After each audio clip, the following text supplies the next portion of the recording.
Hello అస్సలాము అలైకుం అందరికీ నమస్తే. Welcome to our channel Joy vlogs. ఈరోజు నేను పచ్చి పాలతో క్యారెట్ హల్వా చేస్తున్నానండి.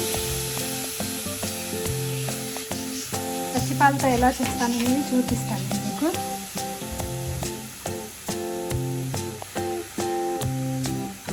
ఇలా పచ్చి పాలు పోయటం వల్ల ఏంటి ఉపయోగం అనేది కూడా నేను చెప్తాను మీకు.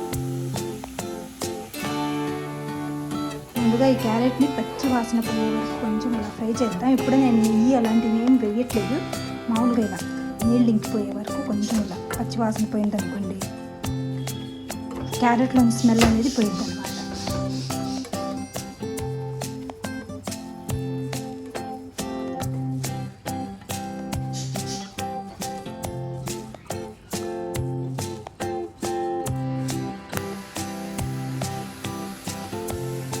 ఇలా పచ్చి వాసన పోయి చూడండి, నీరంతా ఇప్పిపోయింది.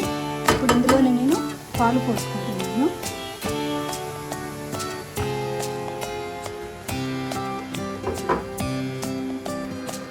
పచ్చి పాలు పోయటం వల్ల ఏంటంటే అండి, ఇవి మొత్తం ఇరిగిపోతాయి. పాలు ఇరిగిపోయి మీకు అక్కడక్కడ ఏమంటారంటే పాలకోవా ఉంటుంది చూడండి, అట్లా అవుతాయి అన్నమాట. తింటుంటే జున్ను తిన్న అక్కడక్కడ మధ్య మధ్యలో జున్ను తిన్న టేస్ట్ వస్తుంటుంది. అందుకని నేను పచ్చి పాలు పోసుకున్నాను. కొంతసేపు ఆగిన తర్వాత అది మొత్తం విరిగిపోతుంది. పాలని విరిగినక ఉంటే 1/2 లీటర్ పాలు వరకు పోసుకోవచ్చండి. పాలు పోసుకుంటే బాగుంటుంది. ప్రస్తుతానికి మా దగ్గర గ్లాస్ పాలు ఉన్నాయని చెప్పేసి నేను అవే పోసాను. 1/2 లీటర్ వరకు పోసుకోండి. ఇంక ఇందులోనే పంచదార. ఇప్పుడు నేను దీంట్లో నెయ్యి వేసుకుంటాను.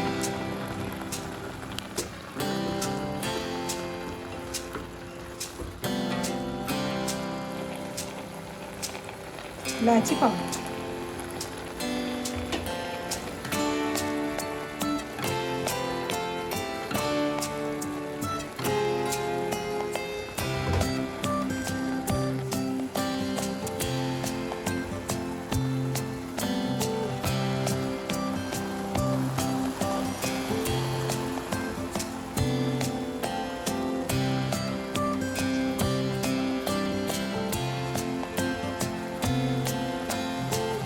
మనం వేసిన నెయ్యి పైకి తేలినప్పుడు హల్వా అయిపోయినట్టుంది.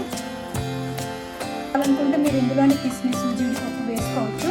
నాకేంటంటే గిన్నెలో పెట్టి పైన అలా పెట్టి ఇవ్వటం నాకు అలవాటు.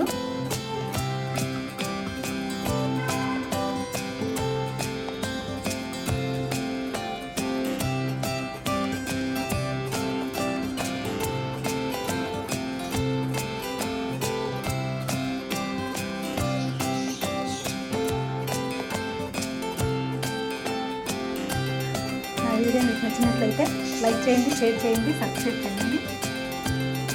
తప్పకుండా మీరు కూడా ట్రై చేయండి. ఇలా చేస్తే పచ్చి పాలతో చాలా బాగుంటుందండి. చూడండి, అక్కడక్కడ పలుకులు కనిపిస్తుంది.